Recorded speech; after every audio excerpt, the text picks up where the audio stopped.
कुछ दिन बाद होली बा और बल्लू बंदर पिचकारी बेच रहल बा। बल्लू बंदर चिल्ला रहल बा, पिचकारी ले लो पिचकारी, रंग बिरंगी पिचकारी। इतने में बाघ आइल, कहलस, अरे पिचकारी का दाम बा बल्लू भाई? बल्लू बंदर कहलस, दाम त जौन होई उ ले लिहल जाई, पहले पिचकारी त देख ला। चीता पिचकारी देखत रहे, तब तक मनहूस माया लोमड़ी आ गई। माया लोमड़ी कहलस, अबे बल्लू के बच्चा, तू चाहे कितना भी पिचकारी देख ला, ए बार जंगल में केहू होली ना खेल पाई। जंगल में सब केहू जानता कि लोमड़ी काला जुबान वाली हवे, उ जौन बोल देले ठीक वैसने होला। बल्लू बंदर बोलस, अबे बीमार कुत्ता के सड़ेली दुम, कभी तो शुभ शुभ बोल दियल कर, ते जब मुंह खोले ले आग ही उगले ले, मनहूस कहीं की। चीता कहलस, ए बल्लू भाई, अपुन के एक भी पिचकारी ना चाही। लोमड़ी बोललस कि केहू होली ना खेल पाई त ऐसने होई, अपुन के पिचकारी ना मांगेला भाई, अपुन त चल रहल बा। बल्लू बंदर कहलस, अबे हमरे धंधा के वाट लगा देले न मनहूस, अब जल्दी से बता कि अब होली के दिन जंगल में का होखे वाला बा और तूके कैसे पता? माया लोमड़ी कहलस कि होली के दिन गब्बर सिंह आवे वाला बा। बल्लू बंदर, और ई तोके कैसे पता?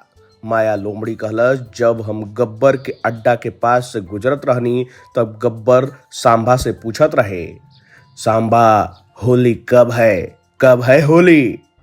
बल्लू बंदर कहलस, अच्छा तो ई बात हमके ठाकुर साहब के बतावे के चाही। फिर दोनों ठाकुर साहब के पास जाने। बल्लू बंदर कहलस, ठाकुर साहब, लोमड़ी कह रहल बाटे कि ए बार जंगल में केहू भी होली ना खेल पाई। ठाकुर साहब यानी कि शेर कहला, हेलो। लोमड़ी के जुबान मनहूस हवे और ई जौन भी बोले ले उहे होला। एक बार ई बोले रहे कि चूहिया हाथी के बच्चा के माँ बनी। बल्लू बंदर कहलस कि तका चूहिया हाथी के बच्चा के माँ बन गई, मगर अब का करी ठाकुर साहब, अभी तो बताव। ठाकुर साहब कहने, लोहा लोहा के काटेला, गब्बर सिंह डाकू हवे त जय और वीरू भी बदनाम ही बाने। यानी कि बल्लू बंदर, जय वीरू के हवे? ठाकुर साहब कहने, जय वीरू अरावली हिल्स के जंगल के 2 तड़ी पार बंदर हवे, उनका बहादुरी का कारनामा हम अपनी आंख से देखले बानी। गब्बर सिंह के पकड़े खातिर उनके बुलावल जाई। अगले दिन ठाकुर के बुलौले पर जय और वीरू ठाकुर शेर सिंह के दरबार में हाजिर हो गई ना। जय कहलस, बताई ठाकुर साहब, हमके काहे याद कैनी? ठाकुर साहब कहने, हमके गब्बर चाही, जिंदा या मुर्दा? वीरू कहलस, अबे ठाकुर, तू सठिया गइल हवे का? अबे गब्बर सिंह के बकरी का बच्चा हवे कि झट से देखनी और फट से पकड़ लेनी? जय कहने कि एकर बात का बुरा मत लगावत ठाकुर साहब, एकर त आदत हवे बक बक कैले का, आपका काम हो जाई। जय कहलस, अबे वीरू के बच्चा, सबके बीच में बड़ा होशियारी मार रहल बाड़े, और तू ठाकुर के ही कैसे बोल देले कि काम हो जाई? अबे वो गब्बर सिंह हवे, सुरमा भोपाली नाही। वीरू कहलस, यू तो हमहू के मालूम बा हमार भाई, पर तोहके का मालूम, जब ठाकुर हमरे सामने बात करत रहे त सामने बसंती लोमड़ी खड़ा रहे, बस वही के देख के अपन बोल पड़ल। तो जय कहलस, अच्छा तो बात ई बा पार्टनर, अब तो जवन तू बोल देला देख लिहल जाई। कुछ दिन बाद होली का दिन आई और सारा डाकू जंगल में धावा बोल देने। तब गब्बर भेड़िया कहलस, कैसा हो ठाकुर, सुना है कि हमसे टकरावे खातिर तोहर बंदर का फौज बनावल है? ठाकुर साहब कहने, हाँ वो बंदर हवे, पर वो बहादुर हवे, वो 2 गो बानसन, लेकिन तहरे सब पे भारी हवे।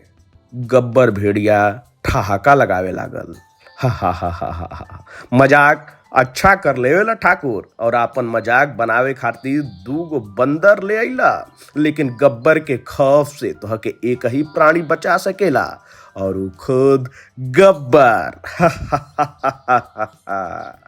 वीरू कहलेस, बाजरे के खेत में धतूरा के फूल, तू का अपने आप के 30 मार खा समझेला?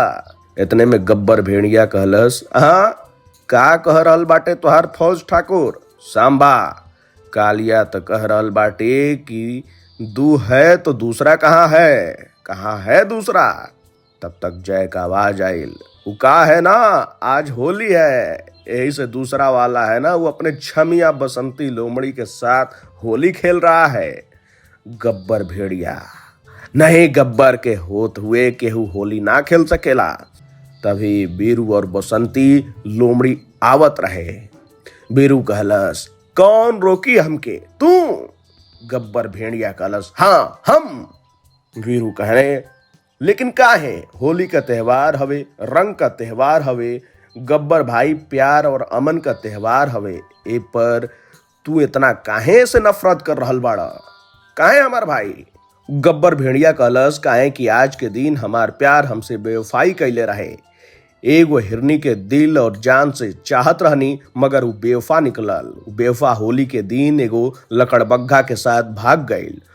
बस वही दिन के बाद हम कभी होली ना खेलनी और ना ही केहू के होली खेले देवेनी। बीरू कहलस, अबे तै तो ई बहुत ही अकलमंद समझत रहनी, लेकिन तू तो अकल का दुश्मन निकलला। गब्बर भेड़िया पूछलस, काहे? बीरू, अबे तो के लागत रहे कि तोहार हिरनी लकड़बग्घा के साथ भाग गईल रहे। दरअसल ऊ भागल ना रहे, ऊ लकड़बग्घा ओके जबरदस्ती उठा ले गईल रहे। गब्बर भेड़िया कहलस, का तू सच बोल रहल बाड़ा? बीरू कहने, हाँ। गब्बर भेड़िया कहलस, पर ए बात का तोहरे पास कौन सबूत बा? जय कहना, ला कईल बात फिर से उहे कह देला ना, बेवकूफन वाला बात। अब अंधा अभी भी हम तो के बोलत रही, लेकिन बीरू बसंती के लेके होली खेले लागल। गब्बर भेड़िया कहलस, हाँ। जय बोलना, ऊ होली खेले ना गईल रहे, ऊ तोहरे काम से गईल रहे। गब्बर भेड़िया कहना, हमरे काम से? जय कहलस, हाँ, जरा उधर तो देखा। गब्बर भेड़िया देखलस, हिरनी? बीरू कहलस, हाँ हिरनी, दरअसल अपुन तोहरे आइटम के लेवे लकड़बग्घा के पास गईल रहे। हिरनी कहलस, हाँ गब्बर, वीरू हमके लकड़बग्घा से आपन जान का बाजी लगा के छुड़ावने हाँ। गब्बर भेड़िया कहलस, का वीरू, जान का बाजी लगा के तू लकड़बग्घा से छुड़ौला हा? हिरनी कहलस, हाँ गब्बर। फिर ठाकुर साहब यानी कि शेर कहलस, देखा गब्बर, तू जंगल के होली लहू से खेले आयल रहला, मगर जय और वीरू तोहरे जीवन के हिरनी के प्यार के रंग से रंगीन कर देना। हिरनी कहलस, गब्बर, का तू अभी भी जंगल वासियन के होली ना खेले देबा? बोला गब्बर, बोलत काहे नहीं खा? गब्बर भेड़िया कहलस, हिरनी, का तू अभी भी हमसे प्यार करेलू? हिरनी, हाँ गब्बर, हम तोहके अपने जान से ज्यादा प्यार कर देनी, और अगर तू हमसे प्यार करेला तो वादा करा कि आज के बाद तू केहू भी प्राणी के ना मरबा। गब्बर भेड़िया कहलस, हाँ वादा कर रहल बानी, आज के बाद केहू के भी जंगल वासी के ना मारब, ना डराइब, ना दिवाली में पटाखा फोड़े और होली में रंग से खेलने से मना करब। जय कहलस, अब साथ में इहो वादा कइला कि नवरात्रि में हमरे साथ डांडिया खेलबा और ईद में हमरे साथ सेवैया खइबा। गब्बर भेड़िया कहलस, हाँ, अब हम सारा त्योहार तो हम सब के साथ मनाई, चला अब सब मिलके होली खेलल जा। फिर से सब केहू साथ मिलके होली खेले लागल।